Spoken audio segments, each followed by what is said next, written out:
Hello students, कैसे हैं आप। उम्मीद करता हूं कि आप ठीक होंगे और आपकी पढ़ाई भी बढ़िया से चल रही होगी। आपका जो कंपटीशन है, तैयारी, वो चल रहा होगा ठीक से। तो चलिए आज हम आते हैं चतुर्भुज के सामान्य गुण से हम लेकर के आते हैं ऑब्जेक्टिव टाइप क्वेश्चंस, और इसको हम आपके साथ मिलकर के हल करने का प्रयास करते हैं। तो आइए देर न करते हुए जल्द से जल्द हम देखें क्वेश्चन नंबर 1। किसी भी चतुर्भुज के आंतरिक कोणों का योग कितना होता है। आंतरिक कोण माने अंदर का कोण, अंदर। जैसे यहां पर हम देखिए चलो ये चतुर्भुज हम बना लिए, ये बन गया चतुर्भुज। अब चतुर्भुज के आंतरिक कोण, ये अंदर, आंतरिक मतलब अंदर, अंदर का कोण जो होता है इसी के बारे में पूछ रहा है कि आंतरिक कोणों का योग कितना होता है। तो कोई भी चतुर्भुज होता है उसके आंतरिक कोणों का योग होता है 360 डिग्री के बराबर, यानी आंसर हो जाएगा कौन, सी 360 डिग्री। क्लियर है। आते हैं दूसरा क्वेश्चन। एक चतुर्भुज में कितनी भुजाएं और कितने शीर्ष होते हैं। एक चतुर्भुज में कितनी भुजाएं और कितने शीर्ष होते हैं। देखें यहां पर कितनी भुजाएं हैं, 1 2 3 4, 4 भुजा। कितना शीर्ष है, 1 2 3 4, 4 भी शीर्ष हो गया। तो कितनी भुजाएं और कितने शीर्ष, तो 4 भुजाएं और 4 शीर्ष। अगर कोण पूछता था क्या वो कोण, यहां पर देखिए चतुर्भुज में 1 कोण 2 कोण 3 कोण और 4 कोण। चतुर्भुज पूछ ही रहा है, 4 भुजाओं से बना हुआ आकृति जो होता है उसके अंदर क्या कोण बनेगा, 4 कोण ही बनेंगे। तो यहाँ 2 ही पूछ रहे हैं कि कितनी भुजाएं और कितने शीर्ष होते हैं। तो इसमें 4 भुजाएं और 4 शीर्ष होंगे, आंसर आ जाएगा। क्वेश्चन नंबर 3 पे चलते हैं। एक चतुर्भुज में कितने विकर्ण होते हैं, डायगोनल, कितने विकर्ण होते हैं। यानी देखिए अंदर में जो 2 कोण जो है इसको मिला दिया यहाँ, आज इसका 2 कोण को यहां मिला दिया ऐसे, तो ये जो मिला दिया ये क्या हो गया, विकर्ण हो गया। ये जो मिला दिया इसको ये क्या हो गया, विकर्ण हो गया। तो क्या वो विकर्ण हो गया, एक विकर्ण ए और दूसरा विकर्ण ए, क्या वो विकर्ण हो गया, 2 विकर्ण हो गया। तो एक चतुर्भुज में कितने विकर्ण होते हैं, 2 विकर्ण हो गया। ठीक है। अब चौथा क्वेश्चन देखेंगे। यदि किसी चतुर्भुज के 2 विकर्ण एक दूसरे को समद्विभाजित करते हैं, समद्विभाजित माने विकर्ण जो दोनों है बराबर बराबर भागों में बंट जाता है, यानी समद्विभाजित करते हैं, तो वह कौन सा चतुर्भुज होगा। समद्विभाजित का अर्थ समझिए, समद्विभाजित माने सम माने बराबर, द्विव माने 2 और भाजित माने बांट देना, माने 2 बराबर भागों में बंट जाता है, तो हम उसको क्या कहेंगे। यहां देखिए एक विकर्ण ए हो गया और एक विकर्ण ए हो गया। अब दोनों मान लेते हैं, दोनों विकर्ण का जो यहां से यहां, यहां से यहां ये जो भाग बंटता है तो ये बराबर बराबर है। ये सब क्या है, बराबर बराबर है, ये बराबर आ गया। तो कहता है कि यदि किसी चतुर्भुज के 2 विकर्ण एक दूसरे को समद्विभाजित करते हैं तो वह कौन सा चतुर्भुज हो जाएगा, यानी बराबर बराबर भागों में बांट देता है, तो कौन सा चतुर्भुज हो जाएगा, तो वो हो जाएगा समांतर चतुर्भुज। समांतर चतुर्भुज ही है जिसका विकर्ण बराबर बराबर भागों में बंटता है। तो आ जाते हैं अगला 5वां क्वेश्चन। तो ये 5वां क्वेश्चन जो है आपका है, एक उत्तल यानी कॉन्वेक्स, एक उत्तल चतुर्भुज में सभी आंतरिक कोण कितने से कम होता है। आंतरिक माने अंदर वाला कोण। कहता है कि एक उत्तल यानी कॉन्वेक्स चतुर्भुज में, उत्तल चतुर्भुज में सभी आंतरिक कोण कितने से कम होता है, कितना से कम होता है। ए में 90 डिग्री, बी में 180 डिग्री, सी में 270 डिग्री, डी में 360 डिग्री। तो इसका आंसर होता है 180 डिग्री से क्या होता है, कम होता है। उत्तल चतुर्भुज में सभी आंतरिक कोण होता है 180 डिग्री से कम होता है। क्लियर है ना। छठा क्वेश्चन, एक अवतल चतुर्भुज में कम से कम एक आंतरिक कोण कितने से अधिक होता है? पता कम से कम एक आंतरिक कोण कितना से अधिक होगा? तो ए में है 90 डिग्री, बी में 180 डिग्री, सी में हो गया 270, डी में हो गया 360। तो ये कितना हो जाएगा? इसका भी आंसर हो जाएगा 180 डिग्री, 180 डिग्री से अधिक। चलिए हम देखते हैं उत्तल चतुर्भुज और अवतल चतुर्भुज का हम देखते हैं फिगर से एक उदाहरण हम लेते हैं। चलिए इसको हम यहाँ पर मिटा देते हैं। ये वाला क्वेश्चन पहला वाला ये हो चुका है।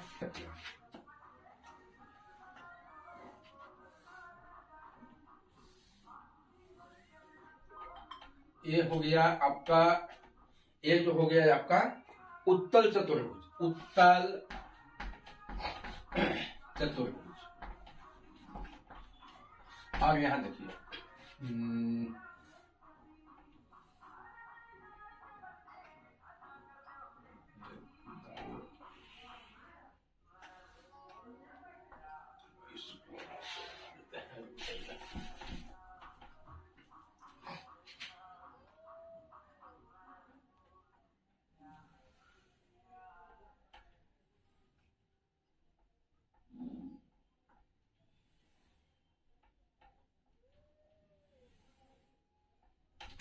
ये हो गया 4, 1 भुजा, 2 भुजा, 3 भुजा और 4 भुजा। अब यहां पर देखते हैं इसमें उत्तल चतुर्भुज में देख रहे हैं कि जितना भी इसमें जो है इसका विकर्ण जो आएगा सब अंदर आएगा। देखिए अंदर आया ना, दो कोण को जब हम इसको छूते हैं तो ये क्या आ जाता है? अंदर। इसका जितना भी जो विकर्ण है सब अंदर की ओर आएगा। इसका विकर्ण कोई न कोई होगा, से ये कहां होगा? बाहर चला जाएगा। जैसे देखिए ई कोण है, ई कोण को मिलाए तो यहाँ ए वाला हम अगर मिलाते हैं इसका, तो ए वाला विकर्ण देखिए कहां चला जाता है? बाहर चला जाता है। ये विकर्ण कहां चला जाता है? बाहर चला जाता है। यहां पर कहता है कि कोई न कोई आंतरिक कोण जो होता है 180 डिग्री से क्या हो जाएगा? अधिक होगा। तो यहाँ पर देखिए ए वाला कोण जो है आपका, ए वाला कोण जो है 180 डिग्री से ज्यादा हो गया कि नहीं हो गया? ए कोण आपका 180 डिग्री से क्या है? ज्यादा है। ये आंतरिक कोण, अंदर का ही ना कोण है। एक कोण ए हो गया, दूसरा कोण ए हो गया, तीसरा कोण ए है, चौथा कोण ए है। एक कोण आंतरिक कोण कितना है? ये 180 डिग्री से क्या है? ज्यादा है। ये 180 डिग्री से क्या हो गया? ज्यादा है। तो इसमें ध्यान देंगे अवतल और उत्तल जो चतुर्भुज होगा, तो उत्तल चतुर्भुज के सभी विकर्ण कहां होंगे? अंदर। और अवतल जो होगा, अवतल चतुर्भुज के सभी विकर्ण अंदर तो नहीं होगा, कोई न कोई एक विकर्ण कहां निकल जाएगा? बाहर की ओर होगा। जैसे ए वाला क्या हो गया? ये विकर्ण हो गया, ये बाहर की ओर हो गया। यही इतना समझ लीजिए, ज्यादा समझने की इसमें आवश्यकता नहीं है। विकर्ण जिसका एक बाहर कम से कम हो जाएगा वो हो जाएगा क्या चीज? अवतल। और जिसके अंदर में सभी हो जाएंगे वो क्या हो जाएंगे? उत्तल हो जाएगा। क्लियर है? चलिए आगे बढ़ते हैं। 7वां, वह चतुर्भुज कौन सा है जिसमें भुजाओं या कोनों का कोई विशिष्ट गुण नहीं होता है? कहता है कि वह चतुर्भुज कौन सा है जिसमें भुजाओं या कोनों का कोई विशिष्ट गुण नहीं होता है। माने इसका न तो मतलब कि भुजा का मतलब कि कोई इसका ठीक होगा, और न मतलब कि इसका कोई मतलब कि कोण का कोई मतलब कि ठीक होगा। यानी कहने का मतलब कि इसको हम वर्ग कहेंगे कि आयत कहेंगे कि अनियमित चतुर्भुज कहेंगे कि समलंब कहेंगे, तो इसमें तो कोई न कोई नियम को फॉलो करता है ना।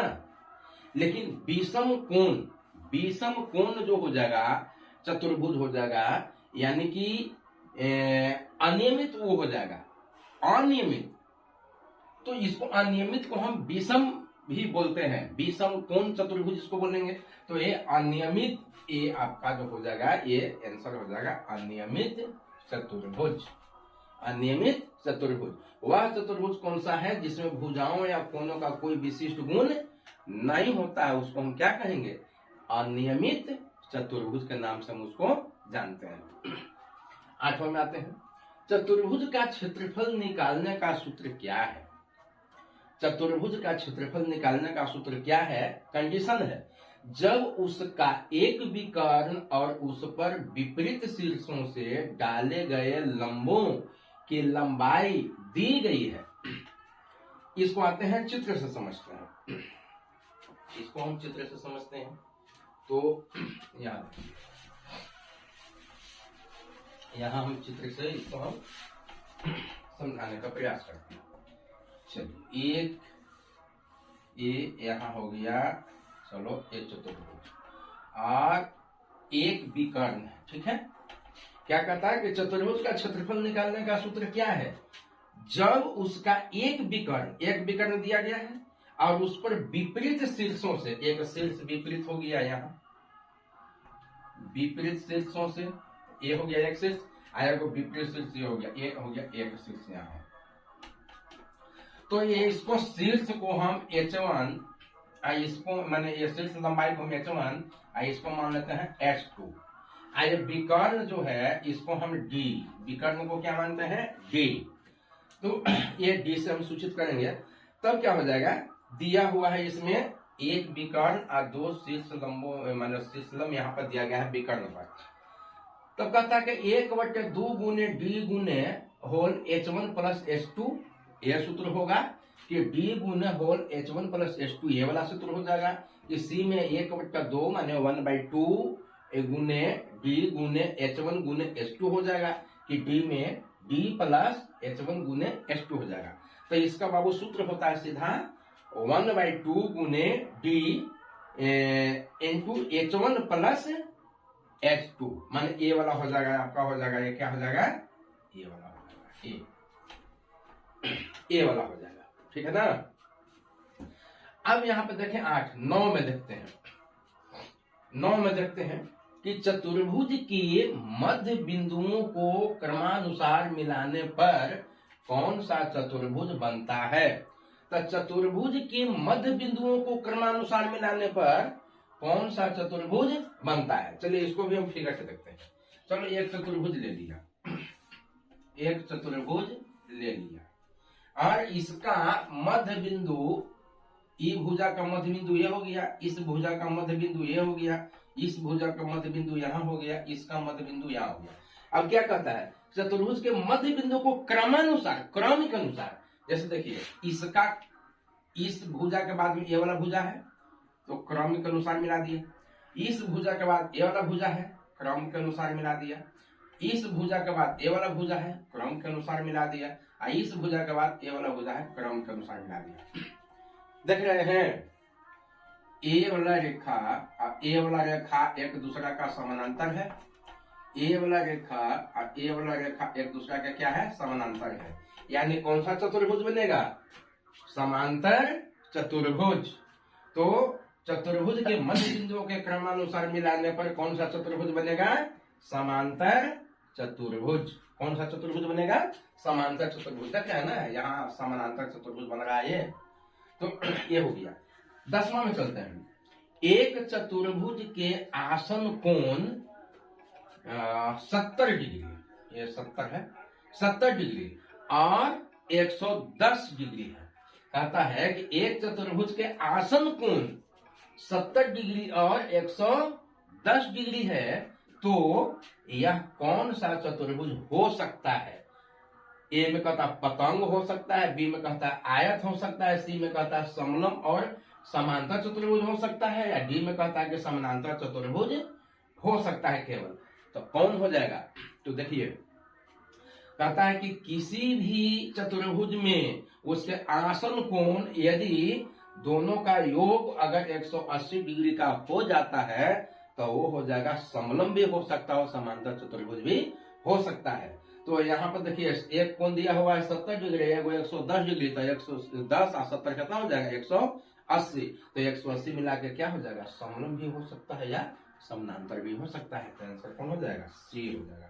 तो ये रहा आपका 10 क्वेश्चंस जो आपको परीक्षा के दृष्टिकोण से बहुत ज्यादा इम्पोर्टेंट है।